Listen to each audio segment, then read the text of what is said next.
오늘 저는 믿을 때 성령을 받았느냐, 이 사도 바울 선생의 질문을 가지고 은혜를 나누고자 합니다. 지금부터 94년 전 1906년 로스안젤레스의 아수사 거리에서 큰 성령운동이 일어났습니다. 조그마한 판자촌 같은 교회 흑인 목사님이 교회를 이끌고 있는데 성령이 마셨어요. 그 큼직큼직한 백인 교회들,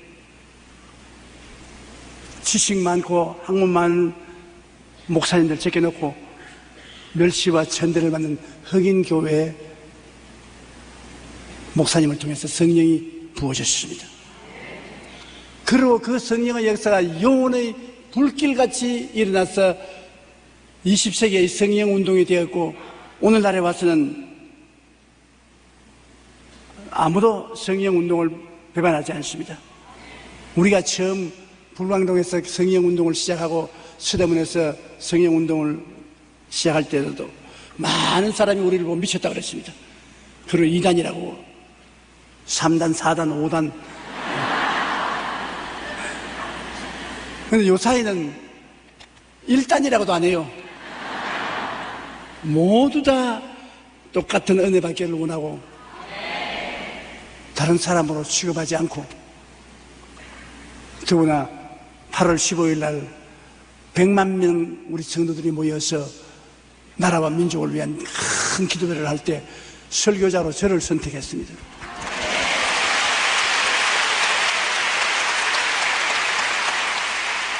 옛날 같으면 꿈도 못 꿀 일입니다. 그게 뭐냐? 성령운동이 보편화되었다는 것을 말하는 것입니다. 마치 2000년 전에 마가의 다락방에서 성령운동이 일어나서 그 성령운동으로 말미암아 복음이 예루살렘과 온 유대와 사마리아와 땅끝까지 이른 것처럼, 이제 하나님께서는 그 마가 요한 다락방에서 내린 성령을 통해서 교회가 탄생하게 하셨는데, 이제 20세기 다시 성령을 부으셔서 교회를 자라게 하셔서 이제는 하늘로 데리고 가시려고 하시는 것입니다. 오늘날 온 세계 마지막 소망은 성령운동인 것입니다. 그렇기 때문에 바울 선생이 너희가 믿을 때 성령을 받았느냐고 말씀하신 것입니다. 성령운동은 하나님께서 말씀하신 것을 이루기 위한 것으로, 오늘 우리가 성령님을 잘 알지 못하면 우리 가운데 역사하는 하나님의 역사를 잘 알 수가 없게 되는 것입니다. 첫째로, 성령은 누구시냐 하면 삼위일체 하나님 중에 1위인 것입니다. 하나님은 한 분이신데 그 한 분의 하나님이 삼위로 되어 있습니다. 성부와 성자와 성령 삼위로 되어 있습니다. 도저히 우리로서는 경험할 수 없는 신비한 일입니다. 하나님은 한 분인데 알고 보면 아버지, 아들, 성령 삼위로 되어 있는 것입니다. 마태복음 28장 19절에 보면 너희는 가서 모든 민족으로 제자로 삼아 아버지와 아들과 성령의 이름으로 침례를 주라고 했습니다. 아버지와 아들과 성령 삼위일체 하나님인 것입니다. 고린도후서 13장 13절에 주 예수 그리스도의 은혜와 하나님의 사랑과 성령의 교통하심이 너희 무리와 함께 있을지어다. 아버지와 아들과 성령 삼위일체 하나님과의 교통이 있으라고 말한 것입니다. 우리가 성경을 보면 구약시대는 성부의 시대입니다. 아버지의 시대입니다. 아버지께서 구약시대에 창세기 1장 1절로부터 말라기까지 나타난 것입니다. 그리고 성자 예수님과 성령 하나님은 아버지 성부 뒤에서 숨어서 일을 했어요. 그래서 구약에서 보면 여러분, 아들 예수님은 하나님의 사자로 나옵니다. 구약에 하나님의 사자로 천사가 나오면 그건 하나님의 아들 예수님을 말하는 것입니다. 그리고 성령은 야훼의 영으로 구약에 나오는 것입니다. 창세기 1장 1절로 2절에 보면 태초에 하나님이 천지를 창조하시니라. 이 하나님은 아버지입니다. 땅에 혼돈하고 공허하며 흑암이 깊음이 있고 하나님의 영은 수면에 운영하시다. 하나님 아버지께서 천지를 지으시는데 성령은 수면에서 일을 하시고 예수 그리스도는 하나님의 말씀으로 일을 하신 것입니다. 신약 시대는 성자의 시대입니다. 예수님이 정면에 나와서 일을 하시는데 아버지와 성령도 예수님 뒤에서 그림자로 일을 하셨습니다. 요한복음 14장 10절에 내가 아버지 안에 거하고 아버지는 내 안에 거하는 것을 내가 믿지 아니하느냐. 내가 너희에게 이르는 말은 스스로 하는 것이 아니라 아버지께서 내 안에 계셔서 그 일을 하시는 것이라. 그 예수님께서 직접 말하시면 내가 아버지 안에 아버지가 내 안에 있어서 아버지와 내가 하나가 되어서 일한다. 사도행전 10장 38절에도 하나님이 나사렛 예수에게 성령과 능력을 기름 붓듯 하였으며 제가 두루 다니시며 착한 일을 행하시고 마귀에 눌린 모든 사람을 고치셨으니 하나님이 저와 함께 하셨습니다. 분명히 일은 예수님이 하시는데 그 능력은 뒤에서 하나님이 부어주시고 하나님이 함께 해주셨다고 말한 것입니다. 그러면 마가 요한의 다락방에서 성령이 임하시고 난 다음에는 어떤 시대냐? 오순절 이후는 성령의 시대입니다. 여러분 지금 어느 시대에 살고 있습니까? 오순절 이후에 살고 있죠. 성령 시대에 살고 있는 것입니다. 오늘날에는 성령님이 전면에서 일하시고 예수님과 하나님은 성령 뒤에서 숨어서 일하시는 것입니다. 성령께서 아버지를 우리에게 보여주시고 예수님을 우리에게 가르쳐 주시는 것입니다. 성령을 통하지 않고는 아버지도 아들도 알 수가 없어요. 삼위일체 하나님 중에 오늘 우리가 사는 시대는 성령의 시대인 것입니다. 따라 말씀했어요. 오늘 우리가 사는 시대는 성령님의 시대입니다. 성령님이 이 자리에 계십니다.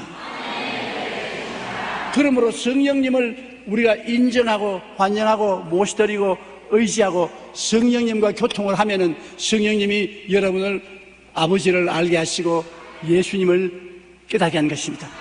아버지의 은혜를 받게 하시고 예수님의 사랑을 받게 하는 것입니다. 성령님의 교통이 있어야 되는 것입니다. 하나님 아버지가 아무리 같이 계셔도 성령의 교통이 없으면 아버지 하나님의 은혜를 체험할 수가 없고 성령이 교통하지 않으시면 예수님의 사랑을 체험할 수가 없습니다. 지금은 성령의 시대인 것입니다. 우리 여의도 순복음교회가 어떻게 세계적인 교회가 되었느냐 하면 우리 교회는 성령님을 인정하고 환영하고 모시드리고 의지하고 성령과 함께 역사하기 때문에 성령이 이 교회를 세우신 것입니다. 사람의 힘과 능으로 세워진 것이 아닙니다. 요한복음 15장 26절에 내가 아버지께로부터 너희에게 보낼 보혜사 곧 아버지께로부터 오시는 진리의 성령이 오실 때 그가 나를 증언할 것이요. 그런 예수님 죽었다 부활해서 성천하시고 성령이 오셔서 이제 오늘날은 성령께서 아버지와 아들을 증거하시는 시대에 우리가 살고 있기 때문에 정말로 장난 아닙니다. 성령님을 모르고는 아버지와 아들을 모릅니다. 성령 충만하지 않고는 아버지와 아들로 충만할 수가 없는 것입니다. 저는 50년을 목회했지만 항상 저 자리에 앉아서 기도할 때 성령님이여 바람같이 불같이 생수같이 나를 채워주시옵소서. 그리고 강단에 나올 때는 성령님 함께 나갑시다. 그래서 성령이 항상 이 조용기를 통해서 역사하셨기 때문에 50년의 목회를 전 세계를 통해서 할 수가 있는 것입니다. 성령님이 역사했으면 절대로 못했어요. 지금도 은퇴하고 원로가 되었음에도 불구하고 양사방에서 와달라는 것은 성령이 같이 계시기 때문에 그런 것입니다.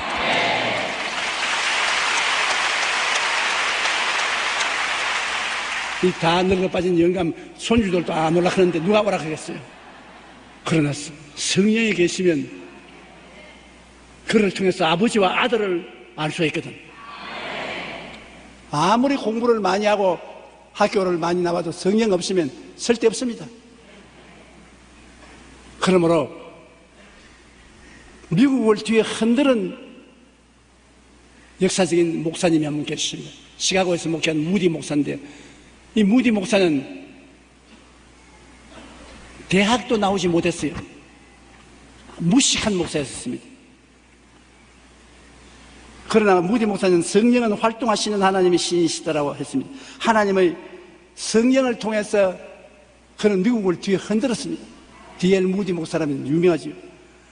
믿음을 생활할 때 성령 받은 사람과 성령 받지 않은 사람과 근본적인 차이가 있다고 그런 말하십니다. 무디 목사님은 무디의 비밀스러운 힘이라는 그의 자서전과 같은 책에서 그가 받은 성령 체험에 대하여 이야기하고 있습니다. 1871년 10월에 미국에서 역사상 최악의 화재인 시카고 대화재가 일어나서 대도시 하나가 잿더미가 되고 말한 것입니다. 그때 무디 목사님의 교회와 집이 잿더미가 되어서 교회도 잃어버리고 집도 잃어버리고 빈털터리가 되었습니다.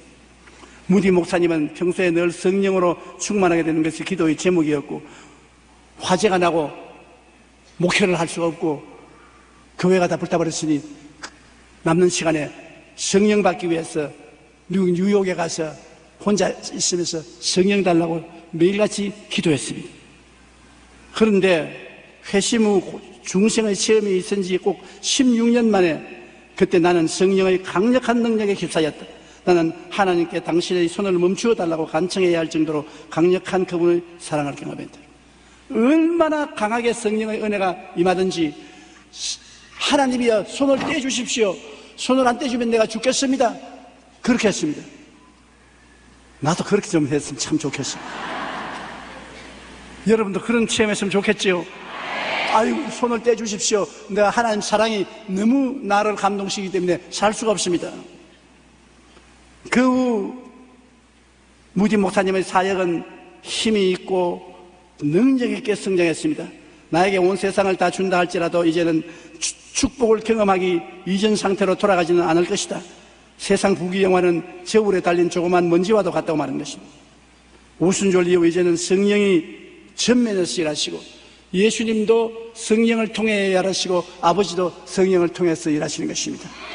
왜 우리 교회는, 왜 나는 귀신이 쫓겨나가지 않고 병자가 낫지 않고 절름발이와 안지병이가 일어나지 않고 하나님의 기적이 나타나지 않느냐고 묻는 사람이 많습니다. 그것은 성령을 통해야 예수님이 나타나는데 성령님을 인정하지도 환영하지도 모시더라도 의지하지도 아니하기 때문에 성령이 역사하지 않는데 예수님이 나타날 수 있어야지. 예수 그리스도는 어제나 오늘이나 영원토록 동일하다고 말하는 것입니다. 그러나 그 동일한 예수가 똑같은 사역으로 나타나지 않은 이유는 성령의 역사가 없기 때문인 것입니다. 그러므로 성령의 권능으로 하나님의 일을 이룰 수가 있는 것입니다. 둘째로 우리가 중생과 성령 세례의 차이를 알아야 되는 것입니다. 예수님께서 말씀을 전하고 계실 때 유대인의 관원인 니고데모가 밤에 예수님을 찾아와서 물었습니다. 예수님을 통해서 귀신도 쫓겨나고 하도 신기한 병이 낫고 기사와 이적이 나타나므로 니고데모가 도저히 감당을 할 수가 없어요. 어떻게 이런 일이 일어날 수 있는가? 예수께서 대답하실 때 진실로 진실로 내게 이르노니 사람이 물과 성령으로 나지 아니하면 하나님 나라에 들어갈 수 없느니라. 육으로 난 것은 육이요 영으로 난 것은 영이니 거듭나야 한다는 것을 이상하게 생각하지 마라. 여러분, 우리 모두 다 거듭나야 되는 것입니다. 거듭나는 것은 이 세상에서 인간의 행위로 구원받는 것이 아니라 나를 위해서 십자가에 죽었다가 부활하신 예수 그리스도를 믿음으로 그 부활의 능력이 나에게 임하여서 나를 그리스도의 형상을 닮아 변화된 사람으로 만들어주는 것을 말하는 것입니다. 거듭난다는 것, 이것은 나와 하나님만 아는 체험인 것입니다. 여러분의 힘이나 능으로 구원받는 것이 아니라 예수를 믿음으로 성령이 오셔서 여러분을 거듭나게 만들어버리는 것입니다. 새 사람이 되게 만드는 것입니다. 여러분의 힘으로 안 됩니다. 예수님을 믿을 때 성령이 오셔서 거듭나게 만들어주는 것입니다. 그러므로 성령의 역사와 우리의 구원은 굉장히 중요한 것입니다. 그래서 성령이 오셔서 여러분에게 예수 그리스도의 부활의 생명으로 채워주심으로 여러분 육체 속에 성령의 생명이 들어와서 신령한 생명을 얻게 되는 것입니다. 성령으로 난 것은 영이 되는 것입니다. 육체가 된 여러분이 성령이 오셔서 영으로 변화시켜서 영적인 사람이 되었습니다. 그리고 영적으로 된 사람이 한 번 더 체험해야 될 것은 성령 세례가 있는 것입니다. 성령의 침례라고도 말하고 성령의 세례라고도 말하는데 예수님이 성천하시기 전에 제자들에게 예루살렘을 떠나지 말고 내가 보내신 성령을 기다려라.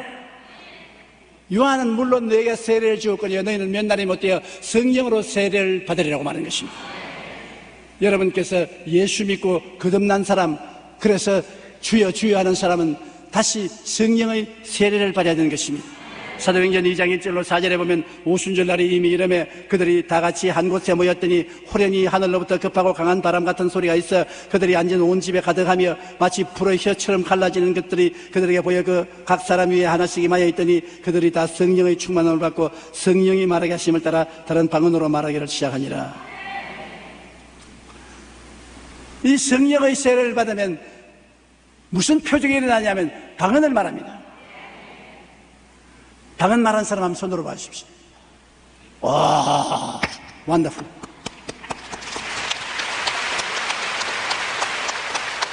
성령 세례 받아야 방언해요. 내가 지어서 방언 못합니다. 저는 신학교 다닐 때 내 동료들이 기도회 막 방언으로 기도하는데 아니 나는 방언을 못하니까 부러워 죽겠어요. 그래서 그들 듣는 데서 걔들은 영어를 모르니까 내가 큰 소리 나고 막 영어를 했습니다. 나도 방언한다면서. 그러고 나니까 밤에 잠을 못 자겠어요. 양심이 갇히게 돼가지고 있어요. 그래가 하루는 결심을 했어요. 나도 방언할 때까지 하나님 앞에 기도해야 되겠다고 삼각산에 올라가서 아주 높은 산에 올라갔어요. 그래가 초저녁이 지나고 나니까 어두워지니까 못 내려가겠어요. 얼마나 산에 내려가기가 힘든지 못 내려가겠어요. 그런데 또 내가 무슨 이야기가 기억나냐면 삼각산에 범이 나타나더라. 최근에 범이 나타나더라는 이야기를 들었어요. 그래서 눈만 감으면 범이 덤비던 것 같았어요. 돌을 잔뜩 갖다가 내 주위에 갖다 놓고 돌을 손에 들고서 주여 성령 주시옵소서, 주여 성령 주시옵소서, 주여. 그게 뭐 기도가 집중이 돼야지 돌을 들고서. 그래 나중에는 안 되겠어요. 내가 범에 물려가든 성령을 받든 둘 중에 하나를 해야지. 이거 범도 안 오고 성령도 안 오고 이래도 안 되겠다 싶었어요. 나중에 돌 다 집어쳐놓고 있는 힘을 다해서 주님이여 성령을 주시옵소서 부르시니까 나중에 내가 한국말을 한 줄 알았는데 내 입에서 다른 말을 하고 있어요. 방언이 나와요. 그래서 또 방언 또 놓쳐버릴까 싶어가지고서 한번 방언을 하면 계속 하게 돼요. 근데 누가 그거 가르쳐 주지 않았기 때문에 방언을 잃어버릴까 싶어서 열심히 했죠, 이제. 그래서 상강산에서 버스를 타고 오는데 버스 안에서도 늘 방언을 말했지, 이렇게. 왜냐면 안 하면 잊어버릴까 싶어가지고. 버스에서 돈 받는 소녀가 돈 달라고 할 때도 방언을 가지고 말했어요. 그래가 신학교에 들어와서 기숙사로 뛰어가서 최자실 목사님에게 적어도 내가 방언하는 것을 보여줘야 되겠다 싶었어요. 최 목사님은 기숙사에 들어가서 막 방언을 했어요. 그러고 난 다음에는 이제는 잊어버려도 좋다. 최 목사님에게 내가 성령 받고 방언 말하는 거 보여주었으니 되었다. 그런데 그때부터 잊어버리지 않았었어요. 지금까지 50년을 방언을 하고 있는 것입니다.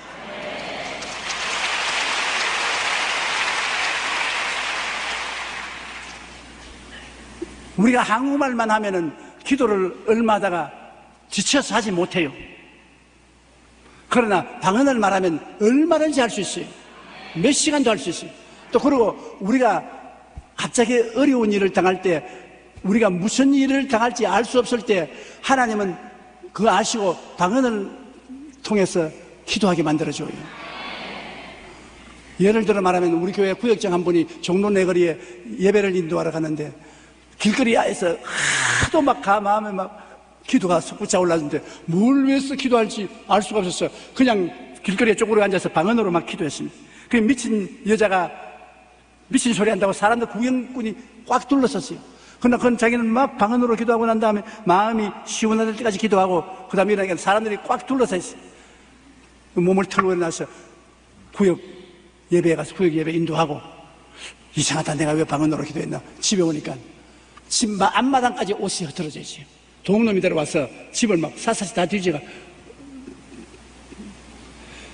서랍 속에 감춰놓은 돈이 좀 있는데 그 권사님의 남편이 경찰관입니다. 굉장히 싸나운 경찰관이에요. 그 교회는 안 나와요. 내가 그렇게 전도해도 안 나와요.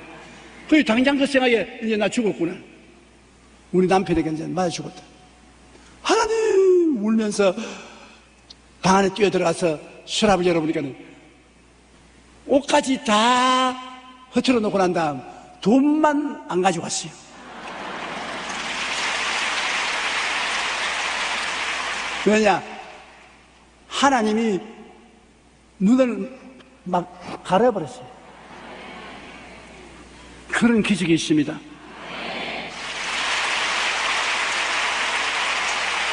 성경이 뭐라고 하냐면 너희가 마땅히 빌 바를 알지 못하나 성령이 말할 수 없는 탄식으로 너희를 위하여 친히 간구하시느니라. 그러므로 우리가 예수 믿는 사람이 무엇 때문에 방언을 말하노 그런 말을 많이 하는데 위급한 일을 당할 때 방언을 해야 되는 것입니다. 방언은 하나님이 우리를 위해서 직접 기도해 주는 것입니다. 저는 방언 기도의 덕을 너무나 많이 본 사람인 것입니다.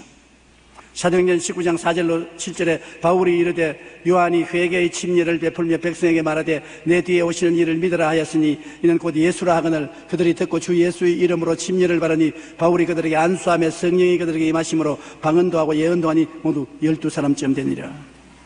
방언도 하고 예언도 하니 모두 12사람쯤 되더라. 그러므로 여러분 성령이 오시면 방언도 하고 그 다음에는 예언도 하는 것입니다. 그래서 하나님의 신령한 역사가 여러분 생애 속에 나타나게 되는 것입니다. 그 다음에 성령이 충만하면 성령의 은사와 성령의 열매를 맺게 되는 것입니다. 성령의 은사는 고린도전서 12장 4절로 7절에 은사는 여러 가지나 성령은 같고 직분은 여러 가지나 주는 같으며 또 사역은 여러 가지나 모든 것을 모든 사람 가운데서 이루신 하나님은 같으니 각 사람에게 성령을 나타내시면 유익하게 하며 성령이 여러분을 오시면 가만 계신 게 아닙니다. 여러분을 통해서 나타나시는 것입니다.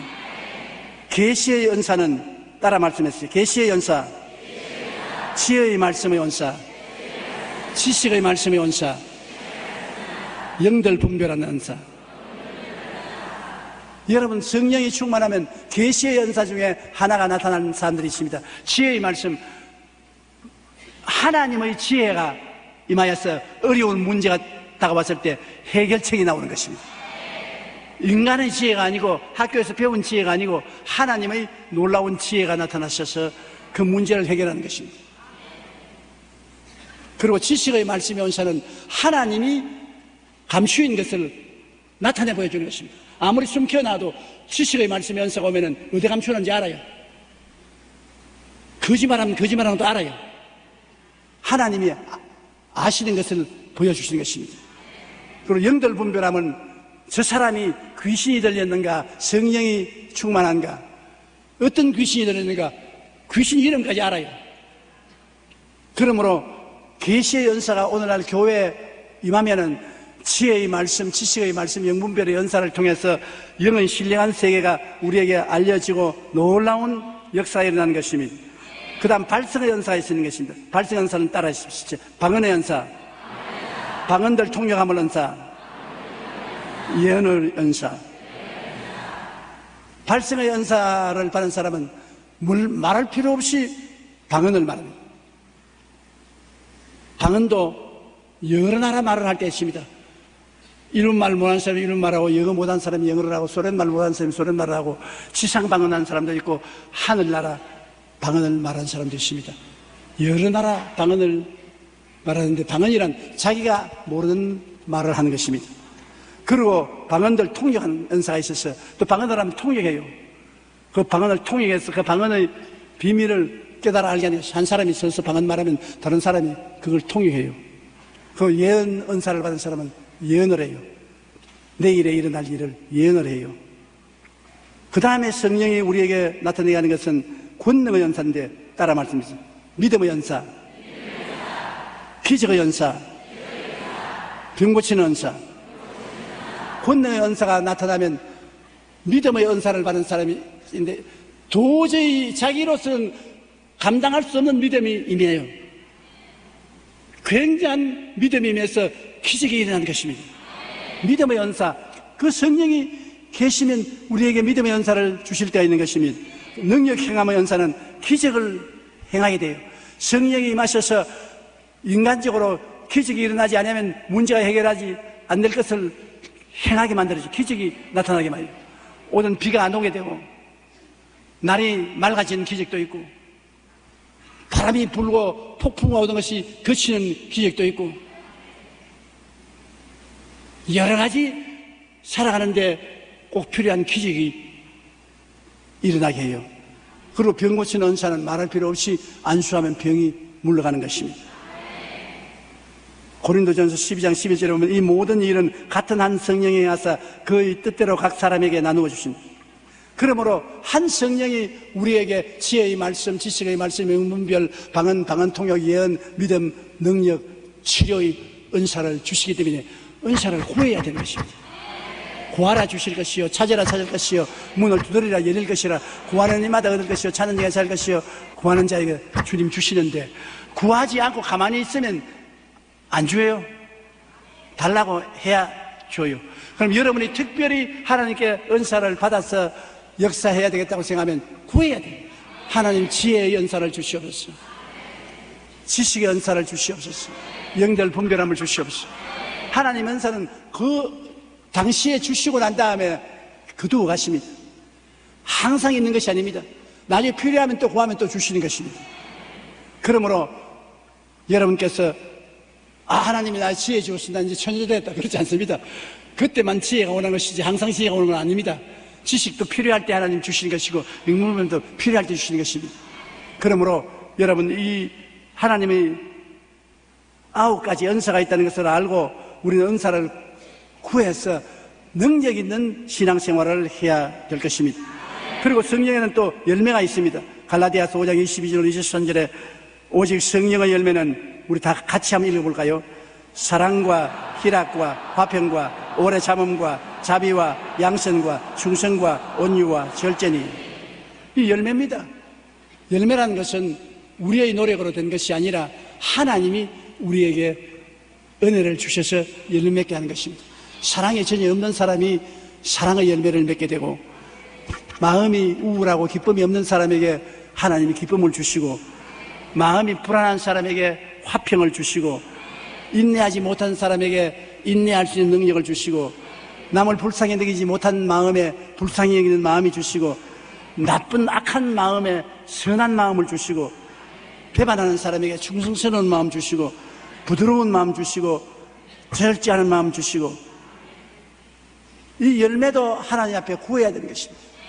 그런데 우리가 살아가는데 정말로 필요한 것은 하나님 앞에 사랑의 열매를 맺고 희락과 화평의 열매를 맺게 해달라고 기도 많이 해야 되는 것입니다. 내 마음에 사랑이 열매 맺고 기쁨이 넘치고 평화가 넘치면 뭘 부르겠습니까?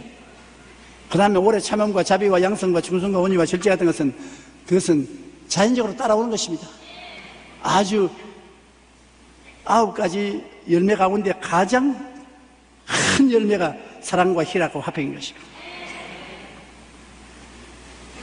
남편과 아내도 사랑과 희락과 화평이 있어야 돼요. 안 그러면 자꾸 싸우게 돼요.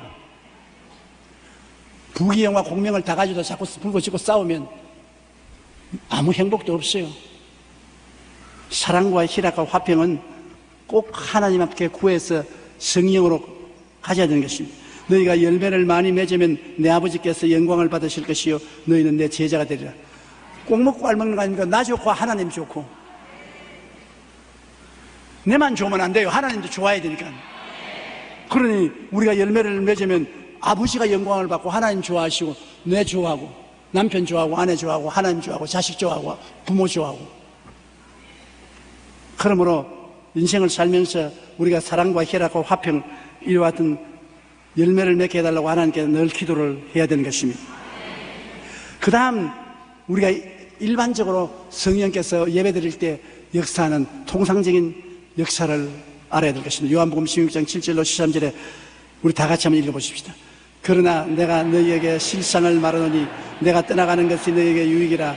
내가 떠나가지 아니하면 보혜사가 너희에게로 오지 아니할 것이요 가면 내가 그를 너희에게로 보내리니 그가 와서 죄에 대하여 의에 대하여 심판에 대하여 세상을 책망하시리라. 죄에 대하여라 하면 그들이 나를 믿지 아니함이요 의에 대하여라 하면 내가 아버지께로 가니 너희가 다시 나를 보지 못함이요 심판에 대하여라 하면 이 세상의 임금이 심판을 받았음이라. 내가 아직도 너희에게 이를 것이 많으나 지금은 너희가 감당치 못하리라. 그러나 진리의 성령이 오시면 그가 너희를 모든 진리 가운데로 인도하시리니 그가 스스로 말하지 않고 오직 들은 것을 말하며 장래일을 너희에게 알리시리라. 여러분, 성령을 주님께서 우리에게 보내실 때 뭐라고 보냈냐면 보혜사 성령을 보냈단 말인 것입니다. 보혜사, 헬라어로 파라클레토스라고 말합니다. 한번 따라 말씀해주세요. 파라클레토스. 무슨 의미냐면 하나님께로부터 보내심을 받아 우리를 돕기 위해서 항상 우리 곁에 계신 분이라는 말인 것입니다. 하나님께서 여러분을 돕기 위해서 보내심을 받아 항상 여러분과 함께 계십니다. 예수님은 처음 보혜사, 성령님은 다른 보혜사인 것입니다. 예수님 자체도 보혜사인 것입니다. 그러므로 우리 예수 믿는 사람이 보혜사를 모르면 아무것도 못합니다. 하나님 보내심을 받아 제3위 하나님이 항상 우리와 함께 계셔서 도움을 베푸시는데, 이 보혜사 성령이 우리에게 어떤 도움을 베푸느냐면 죄에 대하여 우리를 꾸짖으시는 것입니다. 죄에 대하여 꾸짖는 건 뭐냐? 예수님이 십자가에 못 박혀 너 일생의 죄를 다 청산했는데, 이 예수님을 믿으면 죄가 용서받고 의롭다면 얻어 구원을 받겠는데, 오늘 사람들이 예수를 믿지 않고 자기가 이로운 행동을 해서 구원을 받으려고 하니 구원 못 받거든요. 죄를 짓지 않은 의인이 누가 있는 것입니까? 모든 사람이 죄를 범하였으면 하나님의 영광에 이르지 못합니다. 그렇기 때문에 성령은 예수 믿어라. 너희들 인간의 힘과 능력으로는 구원 못 받는다. 예수 믿어라. 믿기만 하는 구원 받는다. 예수 믿어라. 성령이 그것을 가르치는 것입니다. 그러므로 성령의 음성을 듣고 우리는 예수를 믿어야 되는 것입니다. 요한복음 3장 16절에 하나님이 세상을 이처럼 사랑하사 독생자를 주시니 이는 그를 믿는 자마다 멸망하지 않고 영생을 얻게 하려 하십니다. 누구든지 저를 믿으면 멸망하지 않고 영생을 얻습니다. 그러므로 이제 그리스도 예수 안에 있는 자에게는 결코 정죄함이 없나니 이는 그리스도 예수 안에 있는 생명의 성령의 법이 죄와 사망의 법에서 너를 해방하였습니다. 성령이 오시면 죄와 사망의 법에서 우리를 해방시킴으로 우리가 성령을 통해서 의롭게 살 수 있는 것입니다.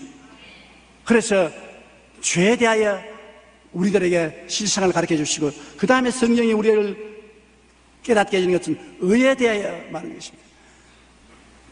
예수님은 너희들의 죄를 다 짊어지고 무덤에 들어가서 죄를 다 청산하고 의롭게 되었기 때문에 부활했다. 옛날에 이시조선 시대에 우리나라에 나라 돈 1000냥 빚지고 못 갚으면 감옥에 잡혀가서 사형당했습니다. 1000냥 빚은 못 갚으면 사형당했습니다. 그런데 한 사람이 1000냥 빚을 지고 못 갚아서 감옥에 들어갔다가 정한 날에 감옥에서 나와서 길거리에 걸어다닙니다. 저 사람 어떻게 걸어다녔냐? 빚 갚았다. 빚 갚은 증거가 길거리에 걸어다니는 것입니다. 예수님이 부활했다는 것은 예수님이 십자가에서 우리 모든 죄를 짊어지고 죄 덩어리가 되어서 음부에 내려갔다가 3일 만에 갚았기 때문에 부활한 것입니다. 갚지 못했으면 부활 못했습니다. 오늘 이 세상에 모든 종교의 지도자들이 무덤이 다 있어요. 왜? 못 갚았기 때문에. 예수님은 무덤이 없어요. 갚아버리기 때문에. 어느 종교 지도자치고 부활했다는 분은 예수님밖에 없습니다. 왜? 예수님은 우리의 죄, 나의 죄, 너의 죄 다 짊어지고 십자가에서 형벌을 받아 몸 찢고 피 흘리고 음부에 들어가서 사흘 동안 음부에 계시다가 주님이 모든 우리의 빚을 다 청산하고 이제는 음부에 있을 필요가 없기 때문에 주님은 나왔어요. 부활하셨습니다. 주님이 지금까지 부활 못했으면 여러분의 죄, 나의 죄는 못 갚았습니다. 박수 한번 크게 쳐보십시오.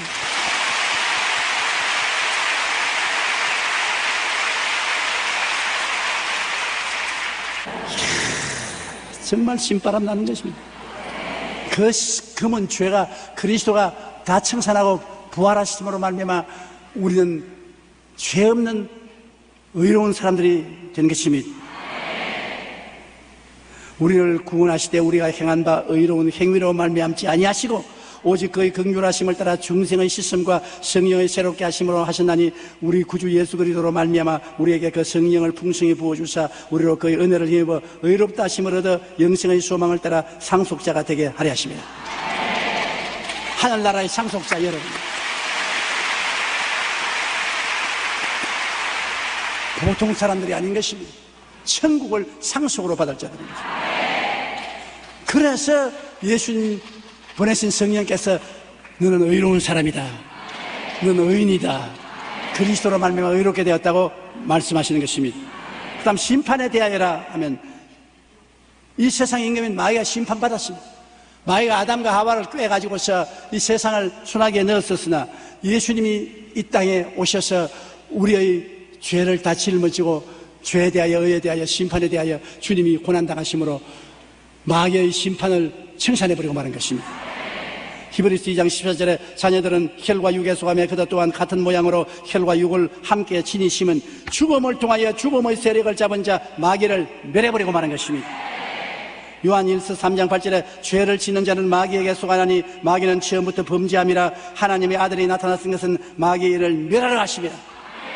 주님이 마귀를 심판하시고 마귀를 멸하기 때문에 예수님이 여러분에게 들어오시면 마귀는 한 길로 왔다가 7길로 도망치고 마는 것입니다. 오늘 마귀는 이 자리에 와서 큰 소리 못합니다. 마귀는 그 부하인 귀신들을 때리고 우리를 도역질하고 죽이고 멸망시키는 일을 했지만은 이제 예수님을 모신 우리에게는 보혜사 성령이 와 계신 것입니다. 보혜사 성령이 와서 여러분을 돕고 계십니다. 의로운 은혜로 돕고 계시고 성령의 능력으로 돕고 계시는 것입니다. 우리는 외롭지 않습니다. 성령께서 함께 믿어주시고 살아주시고 죽어주시는 것입니다. 살 때도 성령이 같이 계시고 죽을 때도 성령이 우리 손잡고 죽어주시는 것입니다. 이제 두려울 것 없어요. 여러분은 그리스도의 오늘따 하나님의 상속자들인 것입니다. 얼마나 영광스러운지 모릅니다. 하나님은 여러분을 사랑하십니다. 여러분을 통해서 하나님은 영광을 받으시는 것입니다. 그러므로 여러분은 다른 보혜사 성령과 더불어 깨어나고 일하시고 주무시고 영혼이 잘 때면 같이 범사에 잘 때며 강건하고 생명을 얻되 풍성히 얻는 신앙생활을 하다가 주님 나라에 들어가게 되시기를 주님 이름으로 축원합니다. 말라 빠져 비틀어진 종교가 아닙니다. 때 묻고 먼지 묻은 종교가 아닙니다. 예수님 안에서 성령과 더불어 살아있는 발랄한 생기찬 신앙을 가지고 있습니다. 예수 그리스도는 어제나 오늘이나 영원토록 여러분에게 동일하십니다. 여러분에게 대개 야훼는 변치 않습니다. 왜? 성령이 같이 계시기 때문인 것입니다. 성령을 인정하시면 아멘 하십시다. 환영하시면 아멘 하십시다. 모셔드리면 아멘 하십시다. 의지하시면 아멘 하십시다. 성령 안에 아버지의 사랑이 있고 성령 안에 예수님의 은혜가 있고 성령 안에 삼위일체의 기적이 있다는 것을 알게 되시기를 바랍니다. 다 같이 기도드리겠습니다. 살아계신 우리 아버지 하나님, 하나님께서 성령시대에 우리 태어나서 살게 해주심을 감사합니다. 아버지의 사랑이 성령을 통해서 우리 속에 들어오고 예수님의 은혜가 성령을 통해서 우리 속에 들어와서 역사함을 감사합니다. 성령의 교통이 우리 교회에 충만하고 우리 성도들에게 충만하게 도와주시옵소서. 그래서 죽은 신앙이 아니라 살아있는 신앙을 갖게 도와주시고 산 역사가 일어나게 도와주시옵소서. 죄에 대하여 의에 대하여 심판에 대하여 우리가 깨닫게 하여 주시옵소서. 예수님 이름으로 기도드립니다.